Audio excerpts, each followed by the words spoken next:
Hello and welcome to Segments with Mark and Amber. Segments is a comedy podcast where in each episode, Amber and I choose a topic and talk about it in a variety of segments. My name is Mark, and just like a giant anaconda that is attacking my Amazon riverboat, here's Amber. Thank you. Amber, that went with our theme tonight. It does. What is our theme? This is episode 37, and we are talking about extreme animal stories. Amber wanted me to add the extreme. Because I feel like we already had a whole pet episode. So if we just say animals, people will say, "Have I already heard this before?" There is a wide spectrum of animal stories, and pets are just a niche. It's true. True. So now we're going to hit the extreme, and maybe another time we'll hit the in-between. Kind of a moderate. Yeah. The format of the show is going to be a little bit of feedback, what's making us happy. We're going to do 3 segments: animals in the news, top 5 stories with animals or creatures as the antagonist. That's the bad guy. And segment 3 is going to be an extreme quiz, Harry Potter spell, or Latin theological term. Yeah. There's a lot of extreme animals in Harry Potter. That's what I thought. He, spoiler alert, didn't make my top 5. Harry Potter himself? He's not an animal. Isn't there a monster in one of them that they fight? Yeah, there's a variety of them. Anyway, but not enough. Not enough monsters for my taste. I don't know what that means. Yeah, so I was thinking about extreme things. Yes. Because we're extreme. And I don't know, that just popped into my mind. Yeah. I think it'll be fun. It'll really test your skills, either your theological term skills or your Harry Potter spell term. I can tell you I'm a lot more fluent in one of those. Well, we'll see. We'll see what happens. So I am very excited about that. So, Amber, let's jump into feedback. Yeah. As always, if you want to contact us or leave us feedback, you can find us on Facebook, Instagram, and Twitter at SegmentsCast, or email us, segmentscast@gmail.com. That is correct. Amber, I was just going to look up one other piece of feedback that we got recently that I didn't put in the show notes. Okay, well, I'll just recap. Our last episode was about our trip to Israel, and many people heard us talk about it in person, may have seen our Facebook post, but for anybody who didn't, you got to have a little recap. We likened it to us making you sit on our couch and watch our vacation slides, except there was nothing to see. You just had to hear us talk about it. Paint pictures in your mind. Exactly. Yeah. So we also, Amber, got, this wasn't technically feedback to segments, but it was feedback about segments. What is the difference? So somebody wasn't writing and saying, "Here is my feedback." Correct. This was, hey, I'm writing to you about something else, and also here's a thought I have about segments. I think it all works. It's all feedback. Yeah, that's what I'm thinking. So this is from a friend of the show, Carolyn. Thanks for listening, Carolyn. She said that she's been listening to the podcast, and she loves it, and she loves your laugh. Oh, man. And Carolyn and I used to go to school together, and she said she wishes she knew Amber back when we were going to school together. Just that infectious laughter. Aw, I can tell you, after living with it for 20 years, it's not as infectious in a good way. In a good way. It's just, it gets in your ear. Like a gangrene. No, I'm just kidding. I know. Love your laugh. So, awesome. Well, great. Well, thank you so much for your feedback. And Amber, let's go into one of my favorite segments. What's making you happy right now? You want me to go first? Yeah, why don't you go first? Well, I was going to say puzzles, and I feel like I probably talked about puzzles recently. I've done a lot of puzzles since Christmas. They are stacking up. Yeah. In addition to puzzles in general, I will talk about what's making me happy is my Valentine's Day gifts from you, one of which was a puzzle. It's a really cool, artsy map of the entire world with its black background, and there's all these different animals and plants from different parts of the world, and they're done in this really cute, artsy style that I love. So I've been working on that all last night and today. I'm pretty close to finishing it already. You said I might need to go to more than 1,000 pieces in the future so that it takes me longer. It seems maybe it's more cost effective. Yeah, that's a possibility. Though too. I did go on to eBay, Amber, and I looked up some puzzle lots. Yes. Some puzzle lots, and you can get a group of puzzles for $4 or $5 plus each. So $20-$25 plus a couple bucks shipping. Buy now or buy it now? Yeah. Yeah. The whole idea of auctions really terrifies me, and the idea of eBay. That makes no sense. This is 2019. I don't want to have to fight for what I want. I don't want to have to wait and see whether or not I've won it or earned it. A lot of people say that's the good part. I don't like it. It's like, can I get a good deal? Can I get this thing? I remember I used to buy Star Wars miniatures on eBay, and it was very exciting. Like, I really want that new Darth Vader. Oh man, the Somebody bidding's coming up, and then and nobody bids anything until the last 5 minutes, and then all of a sudden it's crazy. So. You spend more than you want. It's so stressful.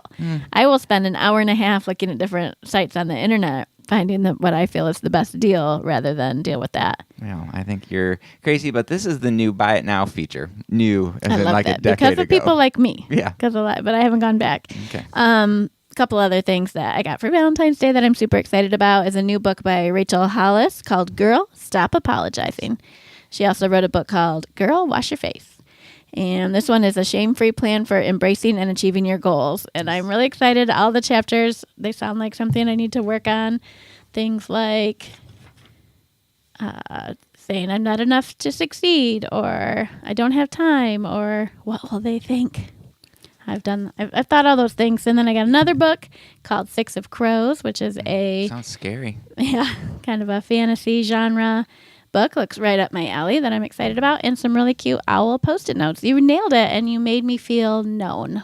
So good job. I'm good. Well, I noticed that when I would write lists of things I wanted you to improve on, you would just throw them away. You'd get kind of angry, slam the door, that kind of a situation. And so when I saw a book of some other woman writing things, I thought, this is great. Yeah. Oh, man. Just kidding. You're a jokester today. Mark. I'm high on life today. Yeah. Other than your funny jokes, what's making you happy? Well, Amber, as you know, I have been on Instagram and then not been on Instagram as I kind of weed out social needs, as you like to say. I do. From my life. Well, now I'm back on Instagram, and I found something that I'm super into. Great. On there, sometimes people will not just put pictures, but they'll put videos. Yeah, sometimes they do, like an Insta story. Yeah, like videos. And there are a lot of shark videos. So you're not talking about one specific person you're following. You're just talking about in general. Just in general, I just search like #sharks.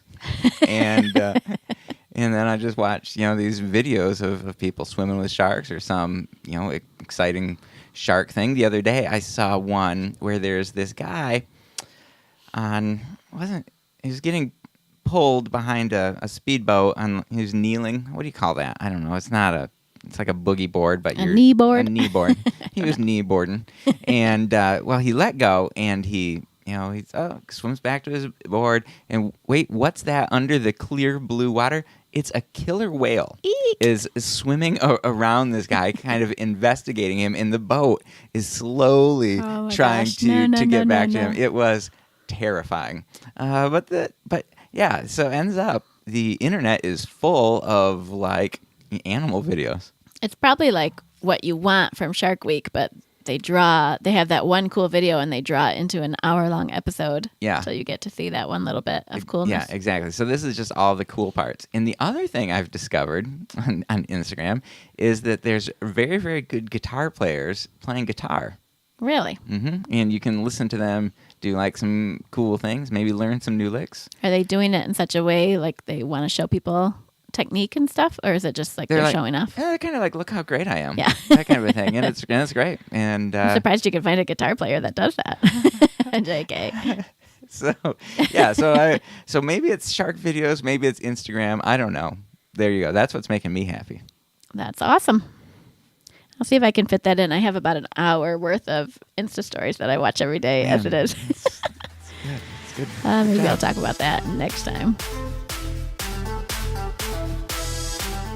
Segment 1, Animals in the News. All right, Amber, this is the segment where we look at news stories and we talk about them. Yeah, one of these news stories was actually the inspiration for the entire topic of this week's segment. Yeah, exactly. Do you want me to go first? Sure. Okay. So as I am scrolling through the internet, I stumble on this story about a person who goes into this abandoned house so they can get high, and they found a tiger inside. Oh, I thought for some reason it was a jogger. I was like, why would a jogger go into an abandoned house? They were trying to find a place to do drugs where they wouldn't get caught. Yes, Okay, exactly. A tiger. That's the main part. That's the main part is this guy in Houston, Texas, was looking for kind of a place to get away, smoke some cannabis, and I don't know if it was medicinal. The fact that he's hiding makes me think maybe not. Not for the cataracts. And so he sneaks into this house, and it doesn't look like anybody's living there. He goes out into the garage, and the article says there is a rinky-dink cage. Oh. And inside the cage is a tiger with some boxes of meat that have been shipped to the store or to the address. Other than that, there was no indication of that anybody lived there. Oh, no. And so the police are investigating, but at first it says that they didn't believe him. Yeah. Like, I don't know if he said, hey, I broke into this house to get high. He may have sounded a little high when he called. Yeah, exactly. Hey, man, I see a tiger. Hey, man. So it's just like, so I thought that was a pretty crazy story. So it was not running free, the tiger? No. Okay. And the police did have to sedate it to get it out of there. So somebody had bought it meat fairly recently? Apparently, yes. So somebody was, I wouldn't say lovingly caring for this tiger, but somebody had retrieved this tiger from somewhere, and they were raising it in this abandoned house. So you told me the title of this article to get us started, and I had a lot of thoughts about it, because I definitely thought it was just running around the entirety of the house. And I thought, man, I bet you could tell as soon as you walked in that something was wrong in this house. Yeah. It was probably real smelly and destroyed. Yeah, that would be a bad scenario. Yeah. It also occurred to me, how did the tiger get there? And that made me think about exotic pet smuggling. Oh. And that led me to my news article. Oh, but great. I'm not going to jump in if you're not done yet. But that is, what would you do? Yeah, what would you do? I guess you do call the police. Do you continue getting high? No, I think not. I know. Yeah, if you'd already gotten high, then you would have a real conundrum about calling the police. Then you're in a pickle. Sounds like he confessed at some level. Everybody knows. The article's written with his reason, because why are you in that house otherwise? Yeah. Have you ever gone to a friend's house, or, I don't know, did you deliver pizzas when we worked at Little Caesars? I did. Did you ever go into a house and there was some sort of an animal situation that was intimidating? I mean, barky dogs and stuff. I remember just visiting somebody that had a bunch of ferrets one time. Ugh, gross. That was smelly. Yeah.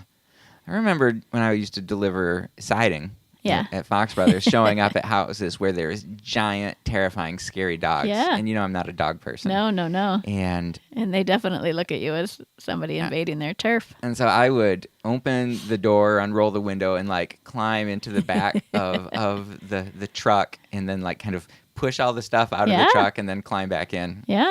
Customers nor the bosses like that, but I wasn't really I mean, they need to control their animals then. Exactly. That's what I'm saying. Because those dogs are trying to protect their property. How do you know they're not going to bite you? Yeah, exactly. So, yeah, I guess that's it. I think the big thing is wherever you're going to smoke weed, be careful. There might be a tiger. Yeah. Check first so you can trust your judgment. Actually, another good reason not to smoke weed. I guess so. Yeah. I mean, now in Michigan, we can just smoke it anywhere, so. Oh, yeah. Well, there you you go. have to go to abandoned houses. True. All right, Amber, what story you got? I have, it's actually six bizarre animal smuggling busts. So I was wondering about how people smuggle animals in illegally, and there's these 6 little teeny tidbits of funny adventures. And each time I read one, I was like, well, I'll definitely share that one. So Definitely share that one. So this was a guy, and he smuggled 6 different things? No, these are stories that have been collected. It's in a National Geographic article about why it's bad to smuggle animals. But this one guy smuggled more than a dozen hummingbirds past customs. And he did it by wrapping each bird in cloth and hiding them in a pouch sewn into the waist of his pants. He even taped the tiny bird bundles to keep the birds from escaping. But his fidgeting led to French customs officers discovering the birds. Wow. So have you ever seen those? More than a dozen hummingbirds in a pouch around his waist. Those videos of the guys that hold very, very still until the hummingbird comes to land on their finger? Yeah, almost daily from Spencer Pratt. Oh, okay. Do you think that was kind of his he lured them in, then would capture Oh, them? yeah, right. How do you capture them in the first place? Yeah. Maybe you drug your red water that you feed them. Yeah. And what do you do with it? I mean, is there a big market for hummingbirds? Good point. A lot of mystery. Yeah, I don't know why. So here's somebody that was hiding 2 endangered pygmy monkeys in his underwear. His confession came up after officials opened his luggage and a bird of paradise flew out. He was also traveling with 50 rare orchids. So he was going to get on an airplane. I mean, we just sat on an airplane. I'm assuming these are international flights. Mm-hmm.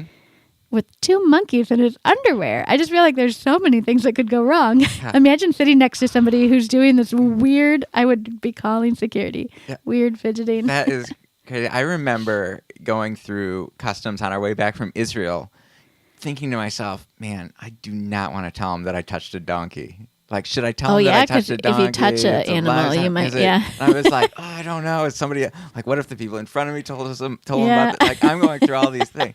Like, let alone, I didn't have, like, a donkey hidden in my underwear. Yeah.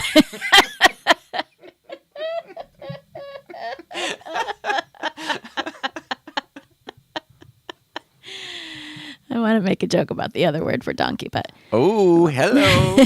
Hey, Amber, let's keep this This G. is a PG. PG. No, a G. No, it's PG. PG. PG. It is PG. All right. Well, this one is kind of sad, but it's also makes you think. A crocodile. Oh, finally a thinker. A crocodile was smuggled on board a domestic flight in 2010 from the the Democratic Republic of the Congo. It Wow. doesn't matter where it was from. Which condo was it? It's a very democratic. Oh, Ooh, boy. Hello. This part's where it's not funny. This crocodile was blamed for a plane crash that killed 20 out of 21 passengers. That's kind of like a snakes on a plane situation. Exactly. The reptile escaped from a duffel bag in the cabin and panicked the passengers and crew, according to the news reports from the sole human survivor. The animal survived the crash, but was later killed with a machete. So I'm guessing what happened is it starts to crawl around. This is a small plane if it's only 21 people, and everybody probably ran either to one side or the front or the back, and I bet the plane couldn't handle it. Because those small planes, they balance out the luggage, they balance out the people. Wow. So that's, imagine. That would be terrifying. Yeah. Make a movie out of that. One person survived. Ooh. Yeah. Kind of like Travelers. Remember Travelers where the one person survived the plane crash? Ooh, that's curious. That's very curious. Interesting. That's a great show. We should have said that was making us happy. That is... A couple more here. An exotic salesman attempting to transport 247 reptiles and spiders to Spain was caught by X-ray technicians in Argentina. The exotic and endangered species included boa constrictors, poisonous pit vipers, and spiders. They were packed inside plastic containers, bags, and sacks. Gross. How did you think that was going to go through the X-rays? Yeah, I'm going to put my sweater on top of this one. They'll never see it. Imagine how exciting that would be for the X-ray technicians that are used to just seeing like shampoo and jeans come through all day long. Yeah. Wow, that's... Probably very exciting. People are very... what's the word? Bold? I guess so, because I'm so nervous going through those and I'm literally not hiding anything. Yeah. I'm doing nothing wrong. And I'm like, do they think it was suspicious the way I put my shoes up there? Somebody else is transporting 247 reptiles. Yeah, it makes you think we don't have to worry. Yeah. All right. Couple more tropical fish. A woman arrived from They stopped a woman who had just arrived from Singapore after hearing mysterious flipping noises coming from around her waist. They found an apron under her skirt designed with pockets holding 15 plastic bags filled with water and 51 tropical fish. That's incredible. And then big cats. There we go, because of that tiger. In 2011, a United Arab Emirates. man at Bangkok's International Airport packed 2 leopards and 2 panthers into his luggage, as well as an Asiatic black bear and 2 Mackay monkeys. That is Every animal was under 2 insane. months old and had been drugged for the journey. Some of them were stored in flat cages, while others were placed in canisters with air holes. And one of those tigers ended up in Houston, Texas now. Yeah, I wouldn't be surprised. That is insane. It really Who is. would do that? Wow. Yeah. Well, I mean, I guess that's what you do. I mean, if you're an exotic animal smuggler, you just do what you got to do. And you're like, I did 1. I got 1 fish in. Yeah. I could probably do 2. and it keeps building. So you have 51 in a specially designed flipping apron. Your cohort's like, you can't do 51. Oh, yeah. Watch me. Awesome. That was very interesting. Yeah. Great story, Amber. Extreme. Segment 2. Top 5 stories with animals or creatures as the antagonist. All right, so Amber, as you know, the antagonist is the bad person in the movie, the main bad person. Yeah. Okay. Opposite the protagonist. Exactly. And so what we're looking for is movies or TV shows or books or comic books, whatever it is, where the bad guy is not just like the Shredder, or is not, what's another bad guy? Lex Luthor. Can you think of another bad guy? I just need one more example of a human bad guy.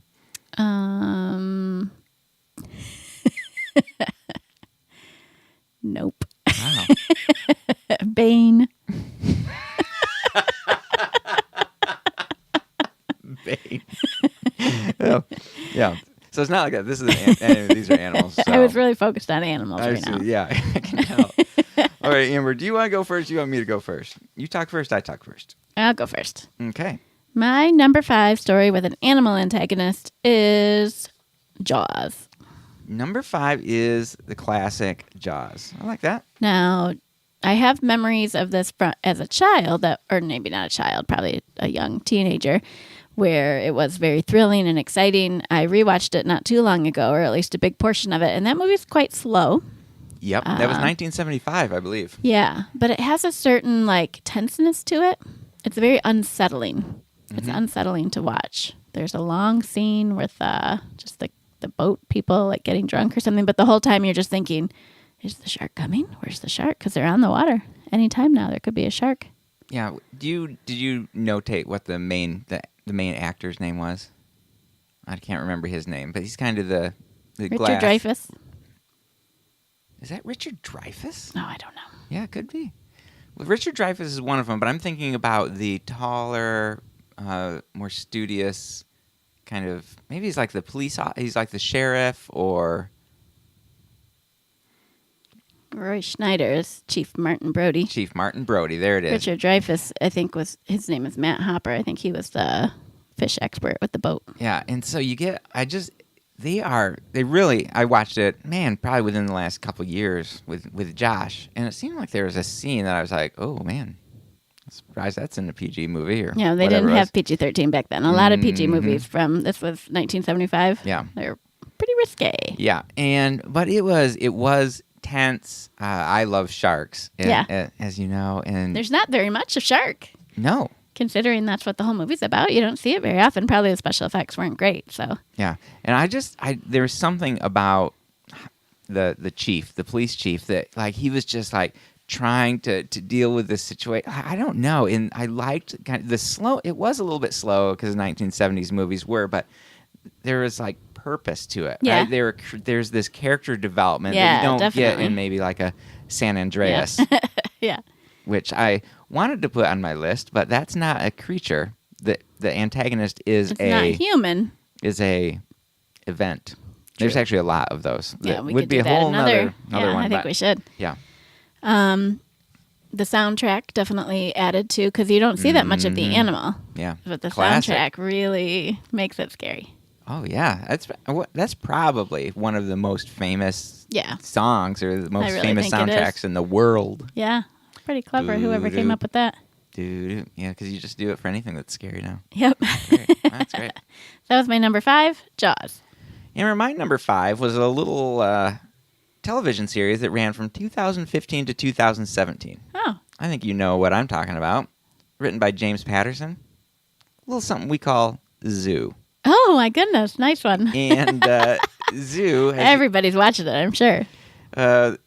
So there's these violent animal attacks that are happening all over the world. And this guy, his name is Jackson Oz, is an American zoologist, and he's working in Africa with this guy. I wrote his name down, Abraham Kenyatta. Oh, Abraham. Yes. I feel like Kenyatta makes you want is this. You use that last name to say this guy is super from Africa. Exactly. He's from Kenyatta. Yeah. And so there's these line attacks, and they're like, what's going on? And all of a sudden they find out, oh wait, all over the world there's animals are beginning to communicate, and they're beginning to align themselves. And as the series goes on, right, it gets worse, and there's this team gets put together with Jackson and Jamie and Abraham, and then Mitch Morgan, who's played by Billy Burke. Oh my gosh.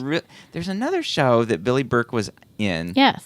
Where all the power went out in America. That was a great show. I don't remember what it was called, but I really liked him in that. Yep. He was good in this. And he's Bella's dad in Twilight. Oh, that's right. He's just a great actor. I do like Billy Burke. Yes. He was in something else, but I don't have time to think about that. And then so they're this task force, and they're flying around, and it goes on for 15, so it's 3 seasons, and it's pretty good. So I watched the trailer just to kind of remind, not re-remind. Ooh, just remind. Just remind. Yeah, and so it has this kind of tense music on, and all of a sudden it says, when it says, animals once ruled the earth. What if they decided to take it back? And then this lion jumps out, and it's like, yeah. And so they kind of, the trailer for season 1 couches it in this idea. It's like that the animals are rebelling against all the ways that humanity has been oppressing animals, and they're like, enough of that. Yeah. Don't put us in cages. Don't put us in cages. Don't make us be the center of attraction in your circus. Yes. So, and they all would get like a weird little speck in their eye or something to show that they were affected. Oh, yeah, that's There's right. a lot of plot that didn't hold up in that show. It was a great premise. It's a great premise, and it was not a good movie. Why is it Yeah. good show? Why is it number 5? Because it was fun. Oh, and it's a great idea, and it fits the fun. extreme animal antagonist perfectly. Exactly. It's a fun movie. If you're out there and you just want something just fun to watch, I would recommend watch 3 seasons of Zoo. Yep. It's a good time. Just go into it planning to kind of chuckle at the absurdity of the plot. It is very absurd. It's very, very absurd. But it's a nice idea for a show. So my number 5 is Zoo. Nice. All right. My number 4 story with an animal as the antagonist is arachnophobia. Whoa. Spiders. I thought about that one. That crossed my mind. So that came out in 1990. I know I saw it at some point while I was in high school. I remember Adam and I renting it. I was nervous. I'd never really seen scary movies before, and I really didn't like spiders. So you were 15 when that came out. Did you say it came out in 1990? Yeah. Interesting. So... Sorry, a lady never tells her age. Yeah, thank you. That was me. I told her. All right. Well, now I have to say that I was at this meeting yesterday, and we did this icebreaker, and we had to find a picture on the wall with our Chinese zodiac year. Like I was born the year of the rabbit. They had all these different things around the room, and we were supposed to go stand there, and then we were going to answer a question with who was in that group. They're always trying to like mix up the groups of who comes there. So I went to this lady I've known for years. She's a big part of my organization. She's like, I'm going to hazard a guess that we were born the same year. And I was like, I don't know about that. And I go, 1975? And she's like, I'm quite a bit older than you. No. She thought I was born in 1963.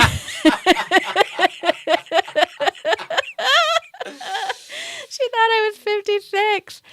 I've never had that before. Amber, there are so many people recently that have told both of us that they cannot believe that we have a 20-year-old and an 18-year-old and a 16-year-old. So I like that comment a lot better. So I'm just going to cling to that. Cling to that. I think she just thinks of herself as young and so assumed we were both young, but I just was like boggled. So anyway, arachnophobia, the specific spider that I was thinking of for some reason. I mean, there's lots of spiders, but there's one in a cereal box, and that one came to mind. And because at that point I realized, like, you can literally do nothing in this town. You can't eat anything. You can't open any cupboards. You can't do it. There's spiders everywhere. So the premise was a spider came around in a coffin from maybe a person was even bitten and died by this spider in another country, and then they were shipping his body back to the U.S. and the spider hid in the coffin, came back to the U.S. and bred with other spiders and created this whole entire town of deadly spiders. Because we're lucky here in Michigan, 99.9% of the spiders we'll ever see couldn't hurt us at all, and I still really don't like them. But imagine if your house was literally crawling with spiders that could kill you. Yeah, What would you do? You'd have to just leave. Yeah, you just leave. But then maybe you have them with you. Like, I don't know. Just strip naked and shave your hair and have somebody airlift you. I don't know how you would get away without having a spider on you. Yeah. Well, that's pretty much a normal Monday for me.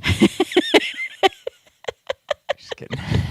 Is that a good joke? I don't know if that one worked.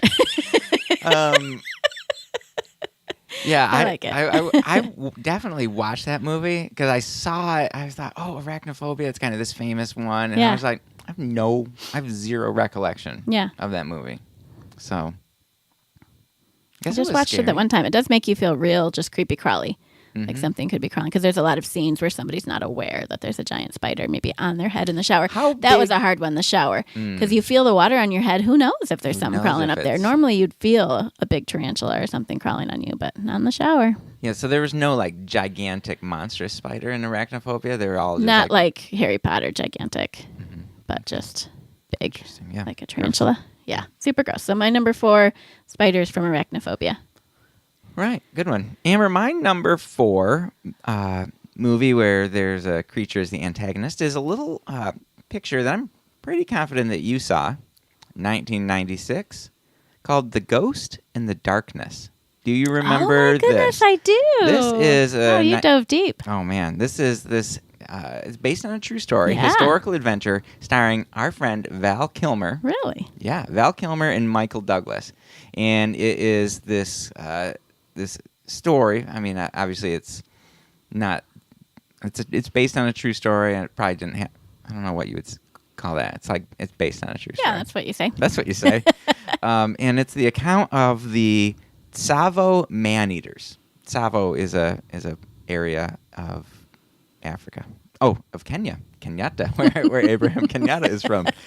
So it's this account of the Tsavo man-eaters. 2 Tsavo lions attacked and killed workers in Tsavo, Kenya during the building of the Uganda-Mombasa Railway in East Africa in 1898.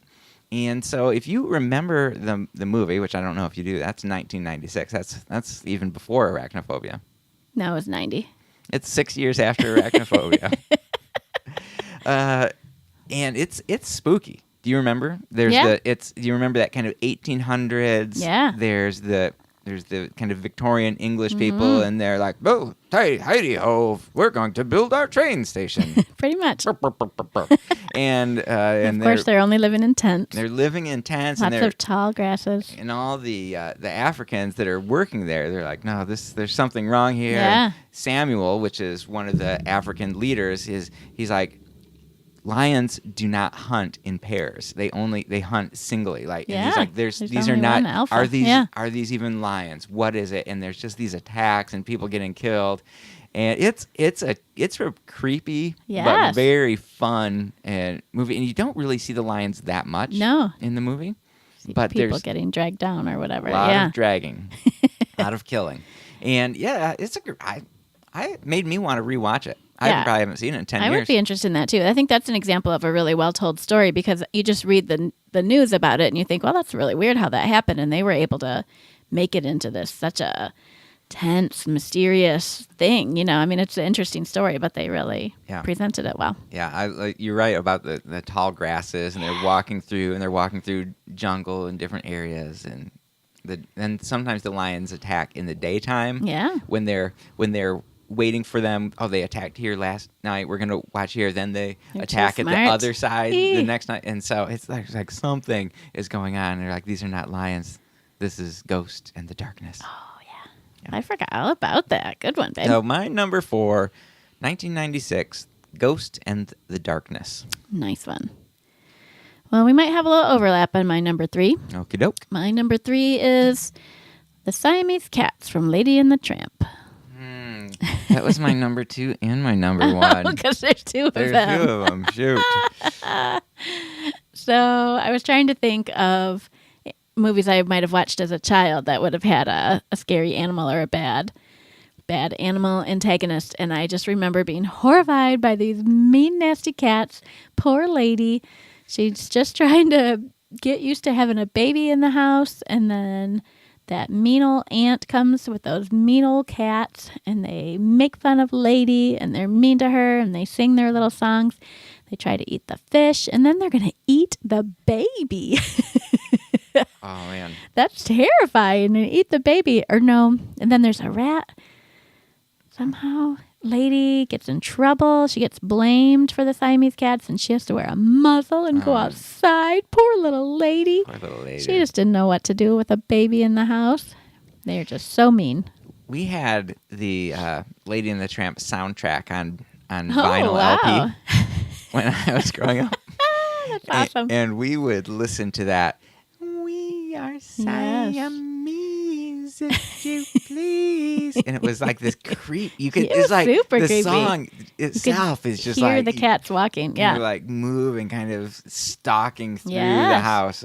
Really well done song. It really to was. Capture that. Yeah, that's a great one. Were there other memorable songs from that soundtrack? I have no. Probably I don't. the Italian music when they were eating the spaghetti. When the moon hits your eyes. I don't know. Is that original to Lady and the Tramp? I don't know. Yep. So. That song is actually played on repeat in every Italian restaurant across the United States. I remember last time we were at Olive Garden. So my number 3, the Siamese cats Amber, that's from really, Lady really and the good. Tramp. All right, so here is where we may have an actual overlap. Okay. None of your jokes, Okay. Amber. How many movies on your list are from the year 2011? None. This is a little show, the reboot of the classic series called Rise of the Planet of the Apes. Ooh, I thought about that. Okay. So this was the new one. So there was a movie produced by, or directed by Tim Burton in 2001 called Planet of the Apes. That was a reboot. You remember that? It had Mark Wahlberg? Mark No. Wahlberg in it. Yeah. And that was great. It I was. really enjoyed that Yep. one. I liked the Planet of the Apes idea. It's really Yeah, cool to that's me. very cool. But in 2011, this was James Franco played the lead, and he was. I just like. Why do I like James I Franco don't know. so He's much? very charismatic. Man, I mean, he might. If I had to list actors, Wow, we should do if that I had to sometime. list actors, obviously The Rock's up there. Yeah, Shia, maybe Billy Burke. Billy Burke is making his way. I think that James Franco. I can't think of any other movies that he's been in. But this one made a big impact. But I really like his aura. Yeah. His aura Yeah. is what I'm into. And and he's got a dad, right? John Lithgow plays his dad in Okay, The yes. Rise of the Planet of the Apes. And can you remember, I was trying to rack my brain, why did they bring Caesar home? Why did he bring Caesar from the lab? Were they going to put him down or something? I feel like maybe the funding was canceled or something. Yeah. Because he was creating a medicine to help with Alzheimer's. Yeah, I think maybe they couldn't afford to test it on people because then he just tested on his dad, even though it had never been tested on people. Right. Something like that. And so they were testing it on Caesar, made him very smart. Yeah. And so he lived with them. Unfortunately, he did bite the fingers off of a neighbor one time that was being mean to John Lithgow. That was really scary. And that caused him to get thrown right in the slammer. Yeah. The monkey slammer. Which was a scary place. It was a very scary place. And With a hierarchy. Draco Malfoy was the keeper of the jail there. Yes. And maybe that was the connection to the game later. I don't know. Anyway, and so, but then Caesar escapes. Do you know who Caesar is played by? That guy who played Gollum. The guy who plays all the things that aren't people. It's Andy Serkis. Yeah, there you go. And so Caesar escapes. Then he goes and gets all the other monkeys from the lab. Or no, he gets the medicine. And then he brings gives it back to them. and he gives out. And all this leads up to one of my favorite, intense battle scenes. I don't know, maybe favorite's too much, but it's really cool. Is on that bridge, and there's amazing. the smoke, and there's the helicopter, and there's the big gorilla that And takes they're down all the so chopper. smart. Yeah. And it leads That's intense. into the next one, which is I can't remember. Rise or Dawn. Dawn of the Planet of the Apes, which is really, really good. The third one I didn't like as much. Yeah. It was a little bit boring.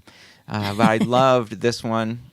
Oh, it's amazing. It's so good. really And then well at the done. very end, somebody gets sick. Yeah. Right? And then you can see in the closing credits this disease spreading across the globe, which takes down the human race and the in the Planet. It must be Rise is the next one then. Yeah, so, yep. Or Dawn. no, this is Rise, then Dawn. Okay. So anyway, they're very similar. Yes. Yeah. So there you go. Very good movie. Great one. We did not have an overlap. Interesting. All these movies, or all these things that I've been talking about, I'd highly recommend that people watch. Yeah. Even Zoo. Yeah, even Zoo. So With the right mindset. With the right mindset. There Yep. you go. My number 3, Rise of the Planet of the Apes. All right. My number 2 movie with an animal antagonist is Jurassic Park. That is also my number 2. Oh, really? Great. That'll work. So I'm thinking of the original Jurassic Park. I think they've all been wonderful. They've all been fun to watch. The last one was probably well, I don't know. Anyway, they've all been good. The new Jurassic Worlds you're talking about. Or the most recent ones. they are the most recent ones. I wouldn't consider those Jurassic. I mean, they are kind of Jurassic. Because it's world, not park. Yeah. But you're talking about the 1993 original Jurassic Park. The original one, and I'm thinking of that T-Rex. The T-Rex It's was just so really, good. really well done. There's that classic scene. Are they in a Jeep? Yep. Is the Jeep on rails or something? I think it's more like a remote controlled or like, I don't know if it's on rails, but it's definitely programmed. There's no driver. There's no driver. And there's the glass of water, right? Yeah. That's that classic. Yeah, it's so good. Oh. Yep. And then because they've gone by earlier and there's the goat waiting. I feel like we've talked about this on the podcast, but the goat's waiting as a bait and and they make jokes like, are there any dinosaurs on this dinosaur tour? Where is it? And they're getting bored, and then they come by later and it's dark and thunderstormy and the lightning flashes and you realize that the goat has been eaten and the power's out, so there's no longer a electrical fence keeping the dinosaur in. And then you're supposed to be still and not move because then it can't see you, supposedly. And that one guy runs to the bathroom and boom, gets eaten. Into the outhouse? Is that the outhouse scene? Yeah, that's great. And I love that. Was the cast of that movie. I'm trying to think, is it all the Jurassic Parks? All the Jurassic Parks have a good cast, but this has Jeff Goldblum in such a significant role. And I don't know. I don't have like a list of favorite actors, but if I did, I would have The Rock, maybe Shia, James Franco, and probably Jeff Goldblum. Higher than Billy Burke. He's so good. He is amazing. I love him. Everything he does. I can think of another movie he was in. It was called Thor. Oh, yeah, that was great. Thor 3 or something. He's in Jurassic Park 2 as well. Yes, he's in a couple of, and then even in Jurassic World, he's in he has a little cameo. True. So my number 2 and your number 2. Oh, did you have a specific dinosaur you're thinking of, or just dinosaurs in general? I was thinking dinosaurs in general. But it got me thinking of other great parts of that. Do you remember Wayne Knight was in it? And he was he was the guy from Seinfeld. What was his? Right. Newman on Seinfeld, and he was trying to. I don't know if he was trying to steal this embryos thing or something. Yeah. And there's that dinosaur with the flappy thing on its cheeks or neck, and it spit on him and blinded him and ate him up. Yeah. So there's a lot of. What I remember from the book, it didn't happen in the movie, was that John Hammond, the creator of the park, at the end of the book, he's like trying to escape and he falls or something and he gets surrounded by the little teeny tiny carnivore dinosaurs and they just all chew him up to death. Bad. It'd be a bad way to go. Were the velociraptors in that one or were they in the second one? I think they talk about them in the first one. But they're kind of the main They're antagonists in the second one. Yeah, the only thing that can defeat him in the second one is a small gymnast girl. That is, Jeff Goldblum's adopted gymnast daughter. Yeah, she drives me crazy. But the rest of that movie, I'm fine with. There's the high hide. They hide in the high hide. Oh. And then in the barn, there's some beams that are exactly the same size as well-rosined beams that she can just gymnast around on. Well-rosined beams. Oh, man. Oh, goodness. So good. Well, Amber, that was our number 2, Jurassic Park. Joint number 2. All right, why don't you go? Give me your number 1. Number 1, animal with an antagonist. Nope. Hey. Quit antagonizing me here. I'll eat you. King Kong. King Kong. King Kong, and I'm specifically thinking of the Jack Black iteration. That's 2005. That was probably my number 6. Oh, okay. I love that's. I don't own a lot of movies. That's one of them. Yep.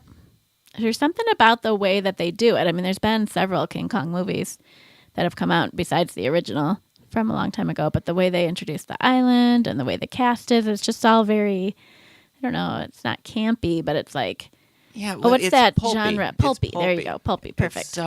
It's perfect. And Jack Black plays a movie maker, and he's trying to escape from some other people that he owes money to. So he goes to this island. There are dinosaurs in that as well. Yes. A big herd of like brontosaurus or something that come trampling on people, which is great. That's exciting. And then they also have that great scene in the middle with this. There's like this valley that they're trying to cross that's full of like man-eating plants or something and giant bugs. And, that is an intense movie. It's a great movie. Might be the first movie I ever saw with Colin Hanks. Tom Hanks' son. I think he's the assistant to the film director. Oh, I did not know that. Him. That does. I recognize that now that you say it. So. And just the King Kong. Yeah, I love the discovery of that island. I really liked the most recent one too, Skull Island. Mm-hmm. And I like how they kind of set that up as a future, maybe relating to Godzilla and that kind of thing. It's just a neat idea for a story. Yeah, and Jack Black. It was kind of just moving out of the heyday of Jack Black. Yeah, it was one of his more serious roles. He wasn't super serious, but more serious than he'd been for sure. And King Kong's just a classic story, right? And so it was fun to see it get redone, I think, well. I don't know if it was critically held up, but... Probably scored higher than Zoo. I'm sure. Man, I want to watch that again. I know, look at that. Pull that DVD out. Yeah. Awesome. So my number one, King Kong. All right, Amber, here's my number one, and I guarantee you that this was nowhere on your list. Oh, boy. That's exciting. 2008. Okay. It was an animated film, a French animated film, okay, called Dragon Hunters. So it was beautiful. Actually, the way I discovered it was a friend of mine heard about it, found out about it, whatever, burnt it onto a DVD and gave it to me. He's like, "Oh, I think you might like this." I'm like, "Whatever." And one day, I just put it in, and it was incredible. Wow. It was 2008, made by this. It was originally in French, but it was dubbed into English. The one that I watched, and it was the story was about this world that had been ravaged by this terrible monster called the World Gobbler, and every 30 years or 30 seasons or something, the World Gobbler would come back, and so. And it was coming up to that time. And the king had sent out knights to defeat it, but none of the knights are coming back. And so the whole kind of tone of this movie is there's this kind of darkness, and you just see and so what's very, very cool about this world is that it's all made up of floating islands and land masses. Okay. And so it has these stunningly beautiful shots. And so these people, they're walking down the road, but they're also in the midst of the clouds, right? Okay, cool. And there's this just kind of devastation surrounding them. And there's this feeling of, I don't know if it's not really hopelessness, but it's just this destruction and this backdrop of failure, right? And so it's challenging, but this little girl who's the niece or the daughter of the king thinks that she can find the knight. Silver Knight Gothic is the hero knight, and she stumbles on these two guys that are not knights at all, but she gets the impression that they're great warriors, and she asks them to save the world. So they go on this adventure to the end of the world, and it's not like overdone. Like it's not slow, but it's not constant stuff. And like some of the character development is just like the emotion and the way that the characters are walking and the facial expression, and they get to the end and they have to fight the World Gobbler, and it ends up being this massive skeletal magic dragon thing that is terrifying, and it's just a stunningly beautiful and great movie. And it's been very inspirational for me in some games and stuff that I've run and played with friends, and it's just a fantastic movie. So Wow. the World Gobbler. Wow, I don't remember that ever being a thing. Yeah, it's a thing. So 2008, cool. you should watch it. I think so. I bet Molly would like it too. She would love it. So that's my number one, Amber. What a great list. Dragon Hunters, 2008. Segment 3. Extreme Harry Potter spell or Latin theological term. Oh, is that how you read it? Yeah. Nice. You like that? Yeah. All right, Amber. So in this game, I'm going to give you a word Okay. that is either a Harry Potter spell from the Harry Potter books or movies, or it's a Latin theological term. Okay. Okay? Do you think any real magic's going to happen when you say those words? That's how I'll be able to tell. That might be how you tell, but I don't have a wand. Oh, that's the thing. You can't do it without a I wand. don't have a wand. Okay. So. We're safe. So we are, yeah. So are you ready? Yeah. Okay. So if you win, good. Okay. Great. Ex opere operato. Oh, man. Ex opere operato. You know, I think they use Latin for the Harry Potter spells. So that's going to make things real tricky. I think that is Harry Potter. Oh, Amber, I'm sorry. It is a Latin term that means out of the work worked. Mm. What does that mean? I don't know. Out of the work worked. Out of the work worked. Extra ecclesium. Extra ecclesium. That sounds not fancy enough for Harry Potter. I'm going to say theological. That means outside of the church. Okay. Amber, so good job. So you are 1-1. All right. Thanks. You're welcome. I don't know why I said that. Episci. Episci. It's kind of like short for epistle. Episci. Episci. Episci. I still feel like they would have added more to it for Harry Potter. Let's see. I don't know. Episci. I'm still going to go with theological. Oh, interesting. That is an engorgement charm. Oh. It causes objects to increase in size. Yikes. So, Amber, sorry, you didn't get that one. Episci.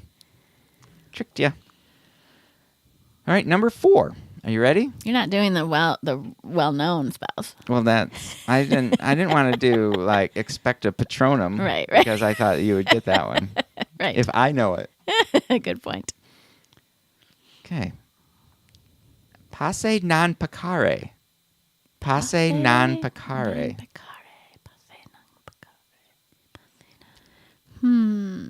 Passe non capare.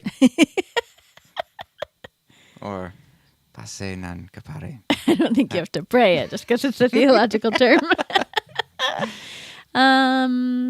Theological. Yes, Amber. It means not able to sin. Oh. So you got that. You're all tied up again. Yay. You could win this yet.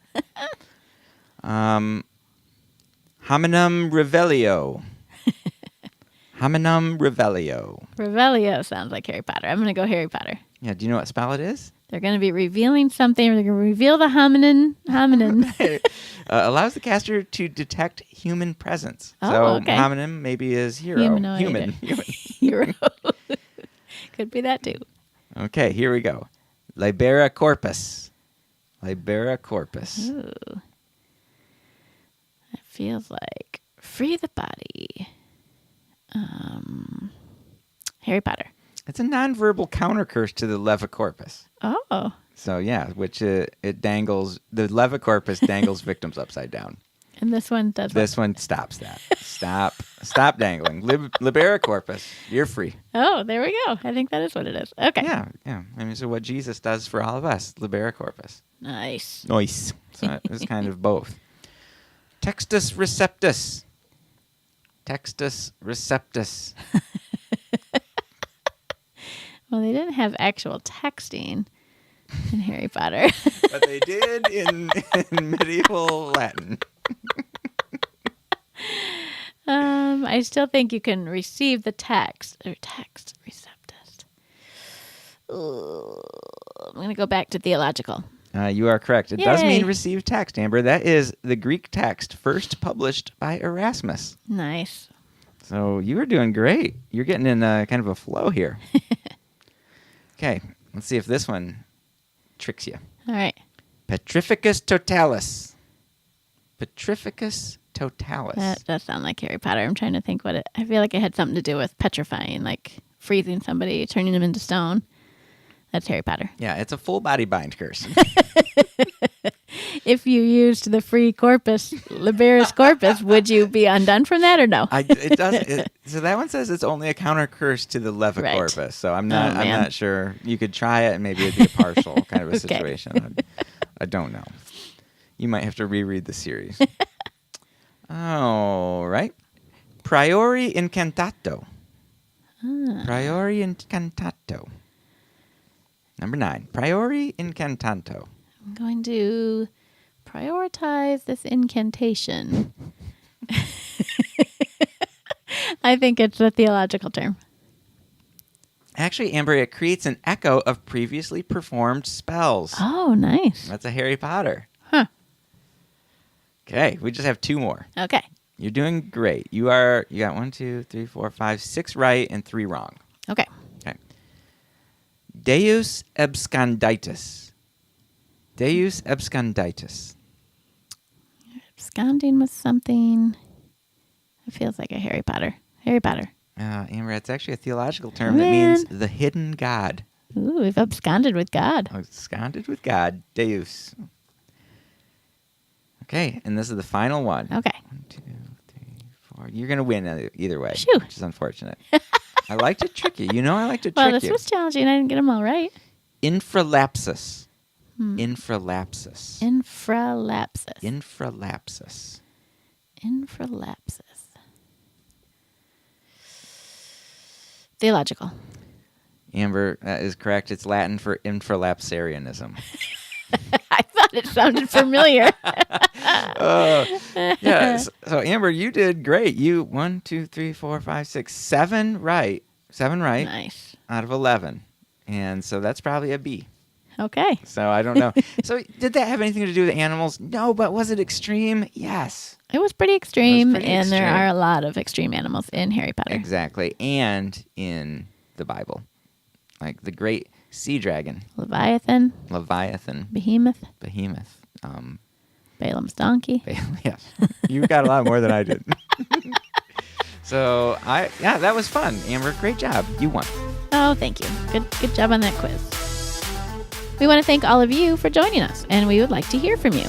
Leave us feedback about this episode on Twitter, Facebook, or Instagram at SegmentsCast, or via email at segmentscast@gmail.com. You can also find us on our episode page at segments.libsyn.com. Yeah, and you can look us up and subscribe on your podcast player of choice. And we would love it if you guys shared the show with anybody else that you think would be really interested in two kind of middle-aged people talking about movies and TV shows that have animals in them. Yeah. I mean, there's And Harry Potter. and Harry Potter. So that would be great. We would love to grow the show a little bit in 2019. And Amber and I got together the other night, talked about some great show ideas. We're going to try to get a little bit more regular here and get these out again on the 15th-ish and the 30th-ish if we can. So And you know what Mark said about our new list of topics? They're fresh. they're fresh. Fresh Lots of topics. fresh topics this year. None of those spoiled topics. Not like the end of last year that kind of... I loved game shows, We did love game was shows. fun. Yeah. but we've got some fresh ones coming up. Fresh as animals. Extreme animals. Yeah. Extreme. We want to thank our daughter Emma for our logo and graphics. If you want her to draw you something, you can get a hold of her through our emails, segmentscast@gmail.com. And thank you to our nephew Gabriel for the intro and outro music. You can find him, a.k.a. EDM Samurai, on SoundCloud. Thank you so much for listening. I don't have like a list of favorite actors, but if I did, I would have The Rock, maybe Shia, James Franco, and probably Jeff Goldblum.